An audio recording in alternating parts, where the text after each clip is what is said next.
প্রায় 20,000 শিক্ষার্থীর ঠাঁই হয় না ঢাকা বিশ্ববিদ্যালয়ের হলগুলোতে।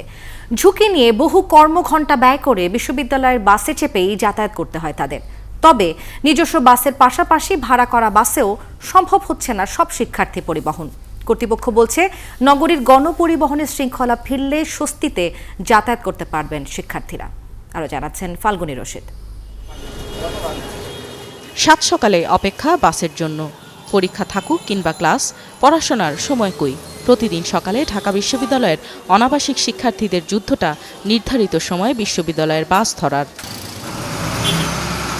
যানজটের শহরে 15 মিনিটের পথ পাড়ি দিতে যখন 1.5 ঘন্টা সময় লাগে, তখন শঙ্কাও থাকে ঠিক সময় মতো ক্লাসে পৌঁছানো যাবে কিনা। 9টায় ক্লাসটা যদি আমরা ধরতে চাই, মিনিমাম আমাদের 1.5 ঘন্টা আগে প্রস্তুতি থাকতে হয় যে আমরা বাসে আসবো। এই এতখানি জার্নি করে অনেক টায়ার্ড হয়ে যায়। পর্যাপ্ত সিট নাই, দাঁড়া ঝুলে যেতে হয়।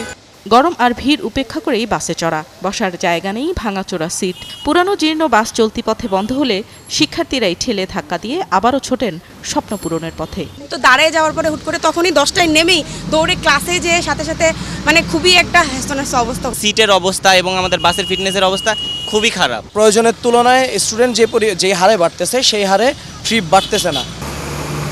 বিআরটিসির ভাড়া বাস সহ নিজস্ব 62টি গাড়ি দিয়ে 22টি রুটে শিক্ষার্থী আনা নেওয়ার কাজ চলে প্রতিদিন। প্রশাসনের হিসেবে আবাসিক হলগুলোতে প্রায় 25,000 শিক্ষার্থী থাকেন, আর বাসে যাতায়াত করেন প্রায় 15,000 শিক্ষার্থী। বাকি প্রায় 5,000 শিক্ষার্থী নিজস্ব ব্যবস্থাপনায় যাতায়াত করেন। ঢাকা বিশ্ববিদ্যালয় কর্তৃপক্ষ এক বাক্যেই স্বীকার করে নিলেন সীমাবদ্ধতার কথা।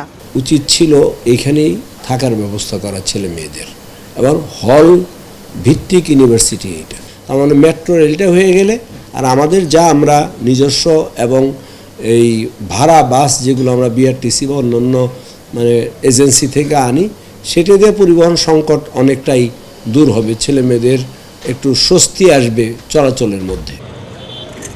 জানান, পরিবহন সংকট সমাধানে ডাকসু নির্বাচনে প্রার্থীদের প্রতিশ্রুতি থাকলেও শতভাগ আবাসিক না হলে অথবা রাজধানীর যাতায়াত ব্যবস্থায় শৃঙ্খলা না ফিরলে পরিবহন সংকট কাটিয়ে ওঠা সম্ভব নয়।